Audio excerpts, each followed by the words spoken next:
The entire teaching of the Buddha is based on one single universal phenomenon called dukkha in Pali and translated into English as suffering.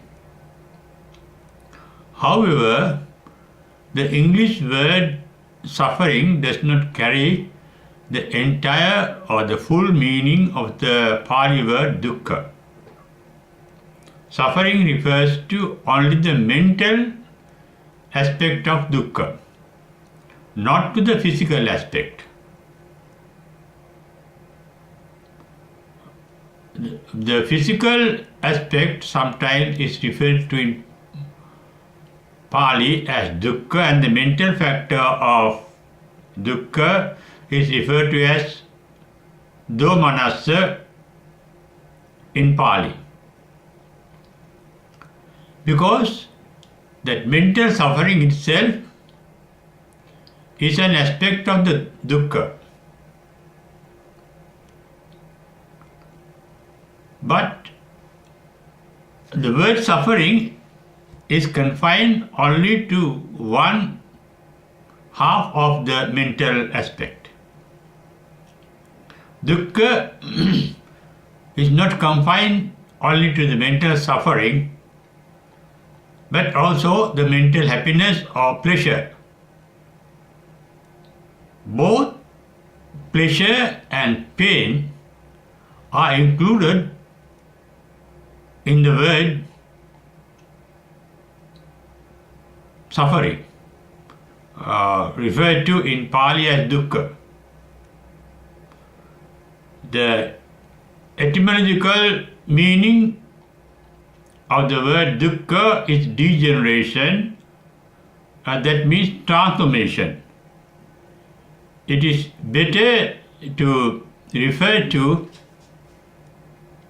the word dukkha as both physical and mental transformation. Physical transformation and mental transformation both refer to the transformation of the universal energy. What is physical is made by the universal energy. Similarly, what is mental is entirely made by the physical or the universal energy. Mental suffering is a product of energy. It's a transformation of energy. Energy is referred to by the Buddha as anicca because it is dynamic, it means dynamic. Universal energy is not a static thing, but something always dynamic, something creative. Creative in Buddhism does not mean only the creation but also destruction. Not only creation and destruction, but the degeneration or the decay in between. Buddha referred to this triple nature as jati, jara, marana in Pali. Jati, everything physical is born. It has a beginning. They are called jati, manifestation. Jara means thereafter there is degeneration. Wear and tear away of what has been created. Degeneration. Degeneration refers not only to the destruction or decay, but also even growth. That means dukkha is both the growth and the decay. Because both growth and decay refer to a transformation of energy. Dukkha is the transformation of energy both in the physical sphere as well as in the mental sphere. Marana means the cessation of that particular transformation, ending of the transformation. Marana, the verbal meaning is death. Jati, jara, marana. In describing the triple nature of the nature, the central factor of the nature is dukkha, transformation. Because the nature is always in a state of changing, transformation. The cause of that transformation is universal energy referred to by the Buddha as anattata, universal dynamism. Impermanence means something when it is dynamic, it is impermanent, not retaining a permanent identity. When there is transformation, nothing can retain a permanent identity. Therefore, the triple aspect of the nature and every item created by nature is based on three factors. Every item is dynamic, active, creative. Whether it is an atom or subatomic particle, every item is, even a dead body, is creative, dynamic. Dynamic means in a state of changing, transformation. When things are constantly transformed, nothing can retain a permanent identity, and that is called anattata, impersonality. And also anatta, not only permanent identity, nothing has a permanent personality. No soul without a soul. Many religions believe there is a permanent soul in each and every body. In Hinduism, in Christianity, in Islam, there is a belief with regard to a permanent soul in every being. But Buddha emphatically said that is the difference between Buddhism and all other religions. It is based on anattata, soullessness, without a soul. That means without anything which is permanent, that can be identified as a soul. And that is a factor that one can realize by oneself. It is the realization of this factor that ultimately manifests as enlightenment. Enlightenment is the understanding of the Four Noble Truths according to Buddha's description. In his very first sermon, he referred to the Four Noble Truths he realized at the enlightenment. Entire Four Noble Truths that refer to four aspects of the same dukkha satya. Dukkha satya means the truth called the dukkha, then translated into English as suffering, but not only suffering. There is dukkha, and dukkha means there is a universal dynamism, dukkha, and this refers to the mental dukkha that English translation shows suffering. There is suffering. That is one aspect, a major aspect of transformation of energy that we are all concerned with. We all suffer mentally. But the suffering called dukkha is not only being unhappy, but even being happy is a form of dukkha, because that is also transforming. Happiness can be transformed into unhappiness, unhappiness can be transformed into happiness. Pleasure can be transformed into pain, pain can be transformed into pleasure. Therefore, dukkha means this particular transformation, both mental and physical. That is the ultimate truth of the universe and in every being and everything.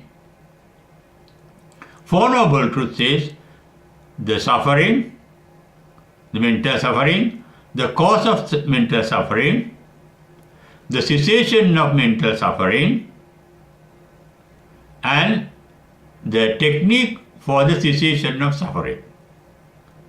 Suffering is called dukkha satya, the truth of suffering is called dukkha satya, the cause of the suffering is called samudaya satya, cessation of suffering is called nirodha satya,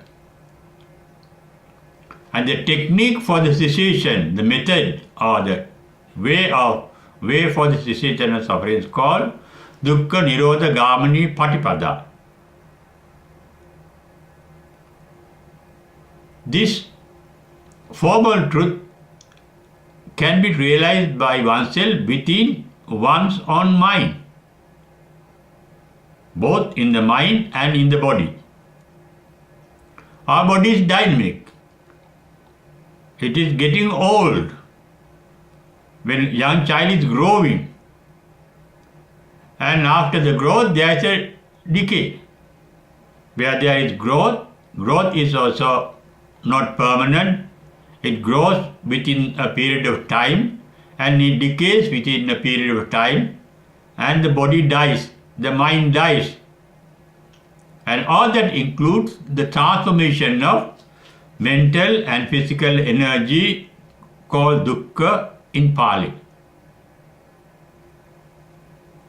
This transformation is automatic, impersonal. There is nothing that is personal in Buddhism. What we call personal is also dynamic, because what is personal cannot retain a permanent identity, because they are changing then and there. This is the truth realized even by the Greek philosophers that lived in the 5th century BC during the time of the Buddha. It has been reported that the Greek philosopher called Heraclitus said to have uttered that no one can step into the same river twice.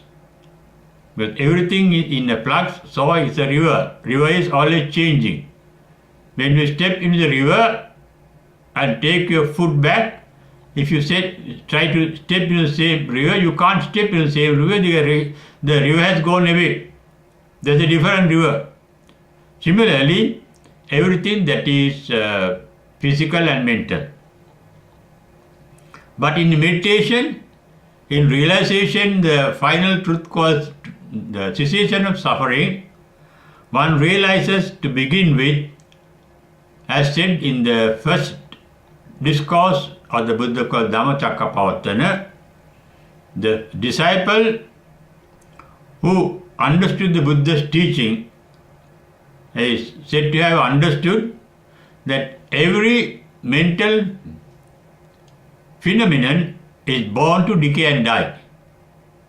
The Buddha's words expressing this state of affairs are Yankincha samudaya dhammam sabbantan nirodha dhammanti.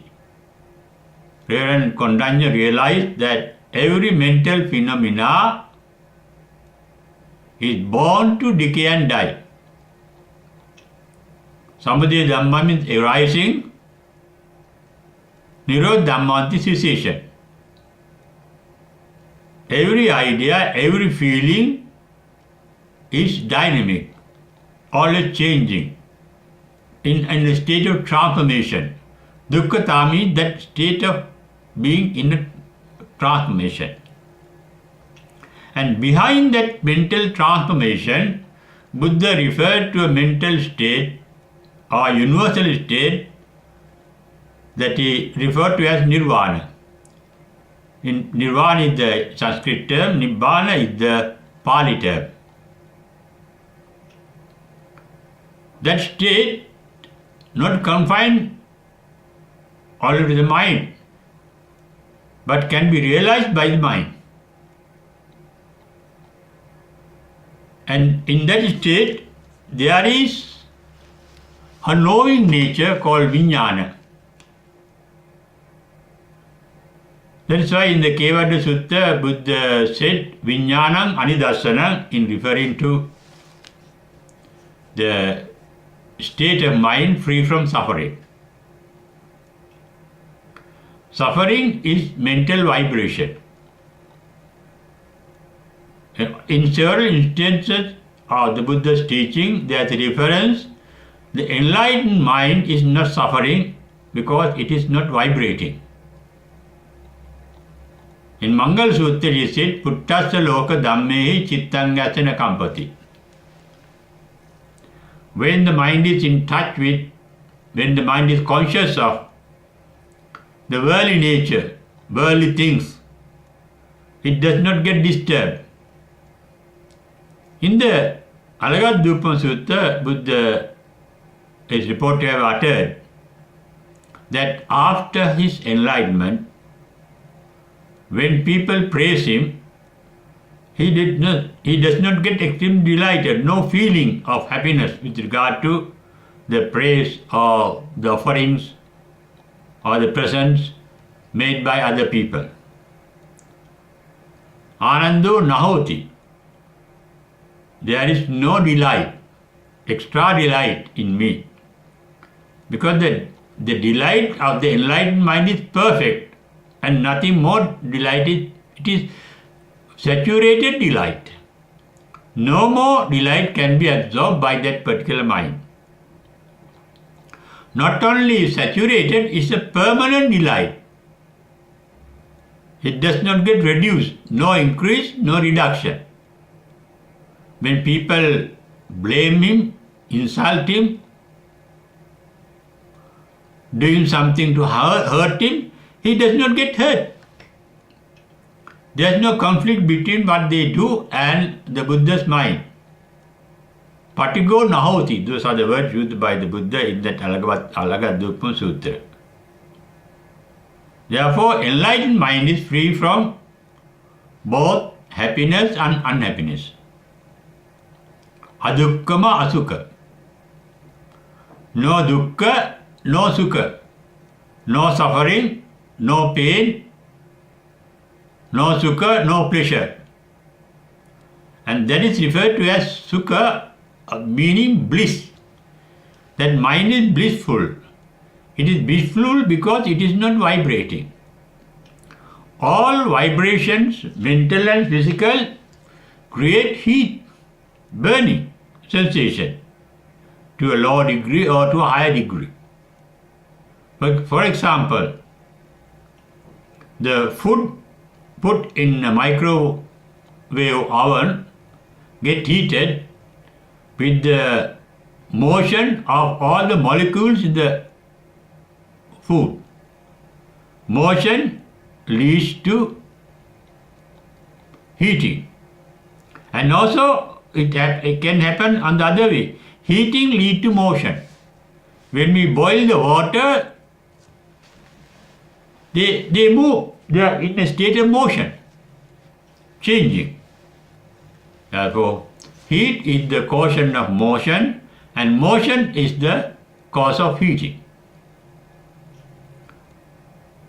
Even our ancestors, they produced fire by moving two pieces of wood touching each other, because that motion ultimately leads to burning. Therefore, non-suffering means mental motion. We may call them mental emotions. It is the emotions that lead to suffering, not the sensation, but the emotions. Even in the enlightened ones, the sensory organs are capable of sensing their respective objects of sensation. The eye is sensitive to light waves reflected from different objects. The ear is sensitive to sound waves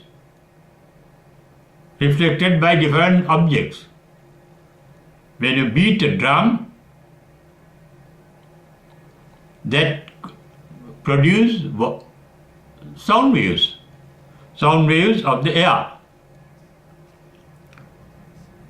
Light waves of electrons.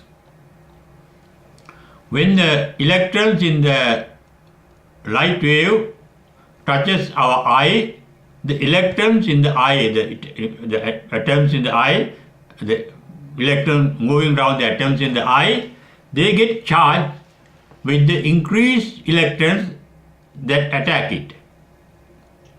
And that generates electrical sensation, and that sensation is signaled into our brain, and we recognize the object that caused the stimulation with the eye with charging electrically.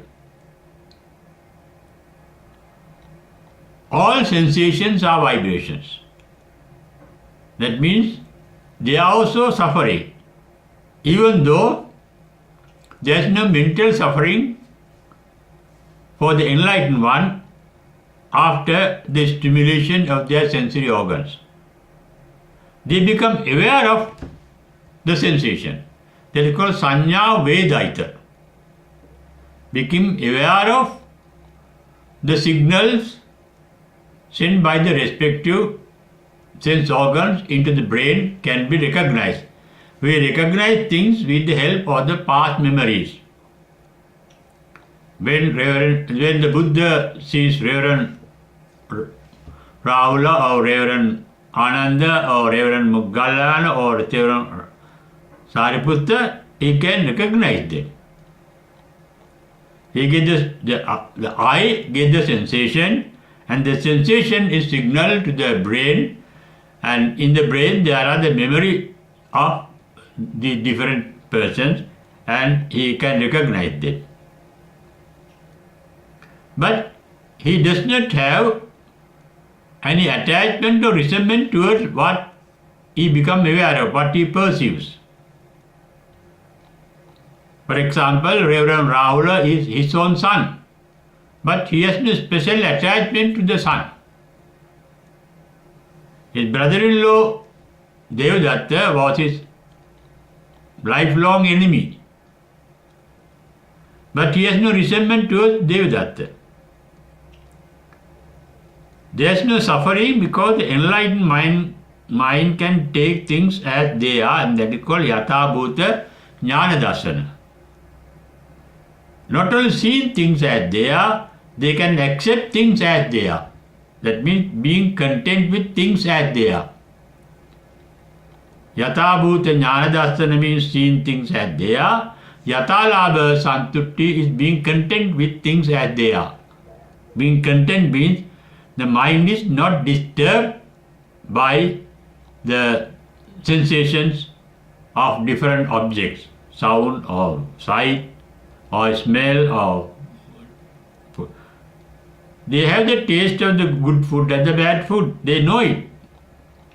They can become aware of it.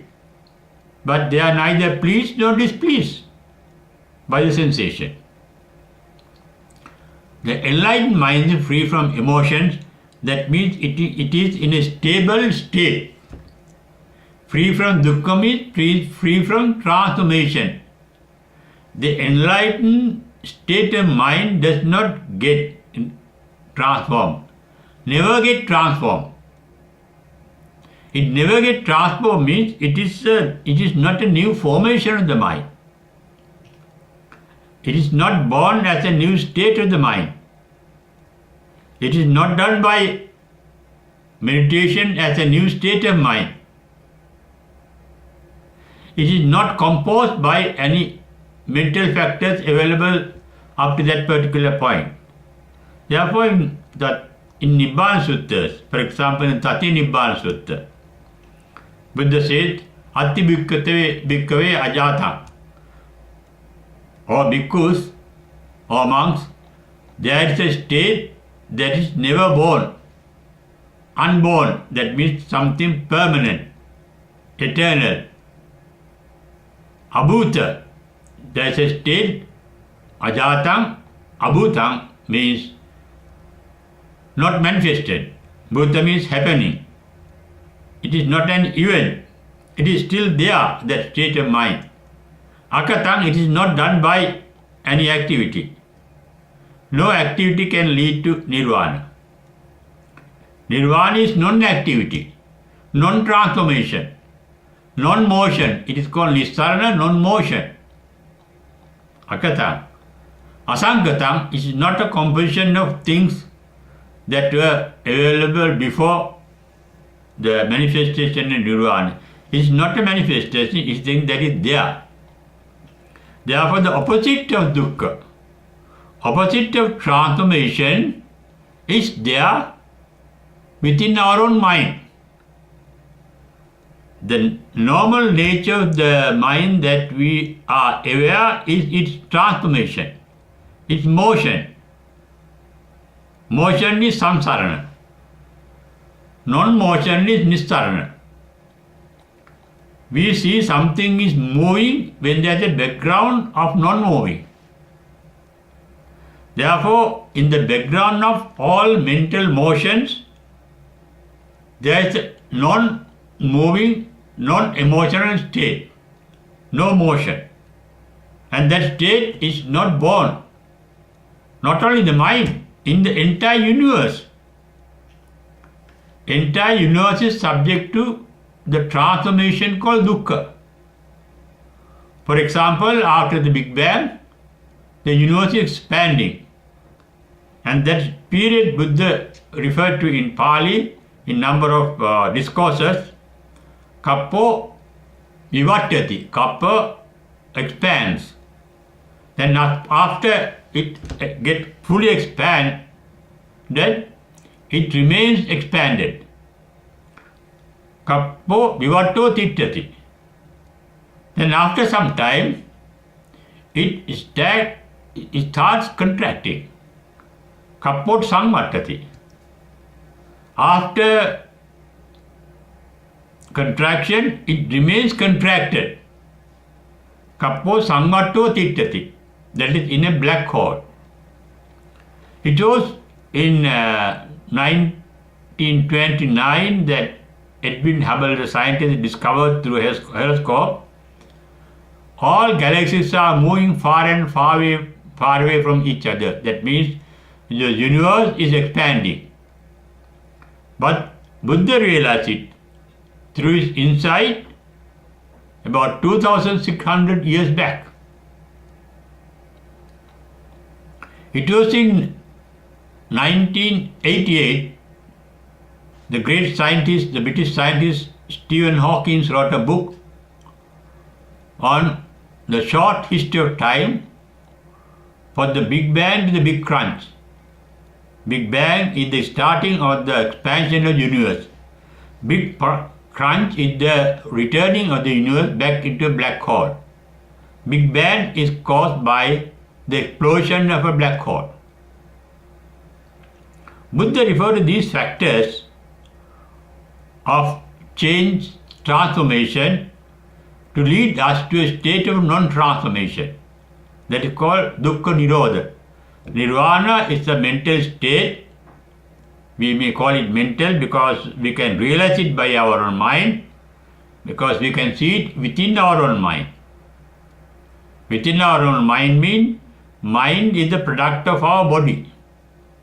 It is the physical energy that gets manifested as our mind. Therefore, in the Rohitassa Sutta, Buddha said, all the Four Noble Truths are within our body, which is about 6 feet, 1 fathom, Vyamatta Kalebere. That means our mind is in our entire body. Our entire body is conscious. Every cell in that body, according to scientists, contains a brain, contains consciousness, contains the mind. Physical reflections lead to our thinking. Physical reflections form part of our mind. All reflection from all sensory organs, physical organs, lead to the production of the mind that we experience. Not only external sensory organs, but the internal sensory organ called brain that contains all memory cells. That also produce mental images called thinking, mental formation. But all mental formations, referred to as Dhamma in Pali, Dhamma means mental phenomena, mental images. All ideas are mental images. Ideas and thinking and feeling, everything mental is subject to birth, decay and death. But beyond that, in the same mind, there is a state free from birth, decay and death. That is called Ajaramara, no decay, no death. Free from Jati, Jara, Marana. Jati means birth, Jara means decay, Marana means death. And such a state, free from suffering, is a universal state. It is there in every being. Similarly, there is suffering throughout the universe. Transformation is a universal factor. Dukkha is a universal factor. But we can realize that factor within our own mind. Both scientifically and both according to Buddha, we know only the universe, the world, reflected in our mind. Because our sense organs are incapable of knowing the entire nature of the universe or the world outside us. And all transformation we experience in the universal transformation called dukkha, is on our mind. And dukkha is foreign to the mind because it has a beginning as well as an end. There's a birth and there's a death of all suffering. And there's a final death of suffering, and that is called nirvana. To realize nirvana, according to Buddha, first we must know the main noble truth of the Four Noble Truths called suffering, dukkha. Dukkha is said to be having, it should be parajñayanti. In his first sermon, he referred to dukkha as parajñaya, dukkha samudaya, the cause of suffering, as pahatabba, that should be removed, and dukkha nirodha as satchikatabba, that should be realized, and dukkha nirodhagam patipada, that should be practiced, bhavyatabba. That means the entire teaching of the Buddha, the Four Noble Truths, dukkha, samudaya, magga and nirodha, are within our own mind, that we can one day realize. Parijñaya means to realize nirvana. First of all, you must understand the opposite of nirvana, opposite of nirodha, dukkha, the transformation. Parijñayanti means, pari means all round knowing, ñaya means knowing, parijñani means all round knowing. And at the same time, the parijñaya word comes from the panya. Panya means knowing by wisdom. But it's the capacity of wisdom to see that everything is born to decay and die.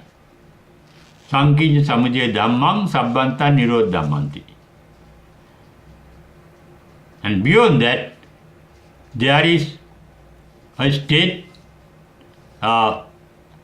phenomenon that is not born, that is not manifested, that is not done, and that is not composed. And that is the opposite of nirvana, the background of, opposite of dukkha, the background of dukkha is nirvana. And that state is present throughout, eternally, in every being and everything in the entire universe. It can be seen by oneself at every moment. That means akaliko. It is a timeless state. It is not confined to a time. Therefore, it can be seen now, sanditiko. And ehipassiko, it can be seen here. Everywhere we can see it as here. Every moment is now. Here and now is the eternal state of nirvana, which is the opposite of the state called dukkha, translated into English as suffering. But in the practical sense, by following the Buddha's teaching, we can end our temporary suffering called mental suffering, dukkha domanassa. And beyond that, there is the eternal state of bliss. That is eternal bliss is the opposite of the dukkha translated into English as suffering. But dukkha is not suffering alone, but something much more than suffering that we are discussing now, a different aspect of the suffering that we can realize within our own mind, within our own body, within in the entire world in which we live.